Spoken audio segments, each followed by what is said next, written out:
Ang ilog sa Jannah na nagngangalang, salsabil ayon sa hadith ng mahal na propeta Muhammad sallallahu alaihi wasallam, "Inna fil jannati naharan yuqalu lah, salsabil, la yashrabu minhu abdun illa raahatuhu atyabu min az-za'faran."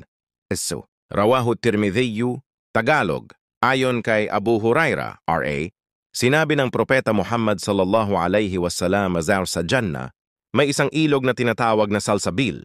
Wala ni isang lingkod ng Allah ang uminom mula rito maliban na ang amoy nito ay mas matamis pa kaysa sa safran, ipinahayag ni Tirmidhi. Ang hadith na ito ay nagsasabi ng isang espesyal na biyaya sa Jannah kung saan may mga ilog na hindi lamang nagbibigay ng kasiyahan, kundi may kakaibang amoy na hindi pa natin nararanasan sa mundong ito.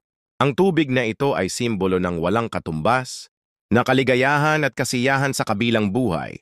Naway lahat tayo makakapasok sa Jannah, Allahumma amin. Pakiiwan lang sa ibaba ang Masya Allah. Salamat sa panonood.